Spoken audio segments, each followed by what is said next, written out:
नमस्कार, स्वागत है आपका न्यूज बाइस्कोप में। मैं हूं आसिया। जदयू के पूर्व एमएलसी रामेश्वर महतो ने जदयू की प्राथमिक सदस्यता से इस्तीफा दे दिया है। उन्होंने मुख्यमंत्री के नाम पत्र लिखकर अपना इस्तीफा सौंपा है। उन्होंने मुख्यमंत्री से अपने इस्तीफे में कहा है कि ईश्वर उन्हें सदैव स्वस्थ रखें और वे देश और प्रदेश की प्रगति के लिए कार्य करते रहे। उन्होंने मुख्यमंत्री से उन्हें मिले स्नेह और सम्मान के लिए भी आभार प्रकट किया और कहा कि सीएम को लव कुश कुल के गौरव और सामाजिक न्याय के पुरोधा भी उन्होंने बताया। अपने इस्तीफे में स्थानीय सांसद देवेश चंद्र ठाकुर को, सीतामढ़ी के जो सांसद है देवेश चंद्र ठाकुर, उनकी विचारधारा को उन्होंने मुख्यमंत्री के विपरीत बताया और कहा कि सामाजिक न्याय का विरोधी है वो। सांसद ठाकुर पर सीएम के विचारधारा के आंतरिक विरोध करने, सीएम के विचारधारा को जीने वाले उनके जैसे लोगों को गुमराह करने का भी आरोप लगाया है और सांसद पर मुख्यमंत्री को मिसगाइड करने और सीएम के नाम को मिसयूज करने, जिले के पिछड़ा, अति पिछड़ा, दलित और वंचित समाज का शोषण करने का भी आरोप लगाया है। और उन्होंने अपने इस्तीफे में सांसद पर आरोप लगाया कि 2019 के लोकसभा चुनाव में देवेश चंद्र ठाकुर द्वारा सीएम नीतीश कुमार पर 10 करोड़ रुपए लेकर टिकट बेचने का आरोप लगाकर उनके विरुद्ध दुष्प्रचार का भी जिक्र उन्होंने अपने पत्र में किया है। रामेश्वर महतो का एमएलसी कार्यकाल इसी वर्ष अप्रैल महीने में समाप्त हो गया था। इस तरह फिलहाल वे पूर्व एमएलसी हैं और जदयू से उन्होंने इस्तीफा दे दिया है।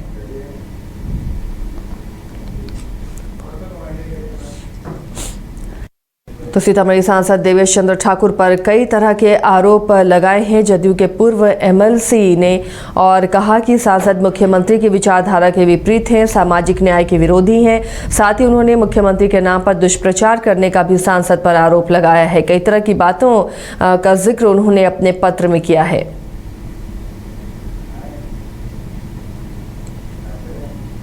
जदयू के पूर्व एमएलसी रामेश्वर महतो, जिन्होंने जदयू के प्राथमिक सदस्यता से इस्तीफा दे दिया है। अप्रैल महीने में ही उनका कार्यकाल समाप्त हुआ था और मुख्यमंत्री के नाम पत्र लिखकर उन्होंने अपना इस्तीफा सौंपा है।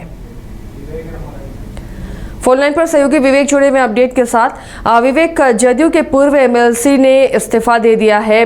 कई गंभीर आरोप उन्होंने सांसद पर लगाए हैं। अपने पत्र में उन्होंने मुख्यमंत्री का तो आभार जताया, लेकिन सांसद पर कई तरह के आरोप लगाए हैं। क्या किसी और पार्टी में वो शामिल हो सकते हैं? जी बिल्कुल। जो रामेश्वर महतो हैं जदयू के एमएलसी रह चुके हैं और जदयू में सक्रिय सदस्य थे। अब उन्होंने अपने पद से इस्तीफा दे दिया है और सीधे तौर पर उन्होंने सीतामढ़ी के सांसद जो हैं देवेश चंद्र ठाकुर, उन पर आरोप लगाया। बताते कि देवेश चंद्र ठाकुर पे पहली आरोप नहीं उन्होंने लगाया, इससे पहले भी वो आरोप लगा चुके हैं कि जो देवेश चंद्र ठाकुर हैं वहाँ पे जो आम कार्यकर्ताओं को वैल्यू तक नहीं देते हैं। जिस तरीके से देवेश चंद्र ठाकुर ने जब चुनाव के समय कई बातें जो कही थी कि ये जाति हमें वोट नहीं करते हैं, तो ऐसे में वहाँ जो वोट बैंक है, वो जो मुस्लिम वोट बैंक हो और इसके साथ साथ जो राजपूतों की भी संख्या वहाँ अच्छी खासी है, तो ऐसे में जो वोट बैंक था उस वोट बैंक को लेकर जो कैफी खींचतान हुई थी, तो ऐसे में रामेश्वर महतो ने कल एक पटना के निजी होटल में प्रेस कॉन्फ्रेंस करते हुए उन्होंने जदयू के जो सक्रिय सदस्य थे उनसे इस्तीफा दे दिया और साथ ही साथ उन्होंने मुख्यमंत्री नीतीश कुमार को आभार जताया है कि मुख्यमंत्री नीतीश कुमार के नेतृत्व में हमें काम करने के अच्छा मौका मिला। लेकिन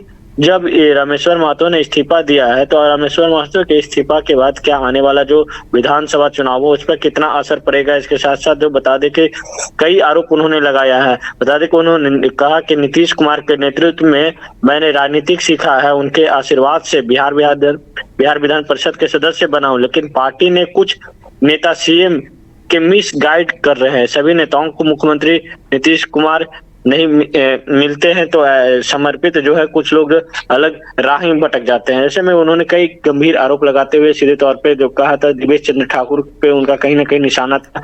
अब देखना होगा कि इसका आगे कितना असर पड़ता है। जी अच्छा, चलिए, शुक्रिया विवेक इस तमाम जानकारी के लिए। तो फिलहाल कई तरह के आरोप उन्होंने सांसद देवेश चंद्र ठाकुर पर लगाए हैं और उन्होंने कहा कि मुख्यमंत्री की जो विचारधारा है, जो सामाजिक न्याय की विचारधारा है, जो उनकी प्रतिज्ञा है, उसके विपरीत काम करते हैं देवेश चंद्र ठाकुर। मुख्यमंत्री के नाम का भी दुष्प्रचार करते हैं।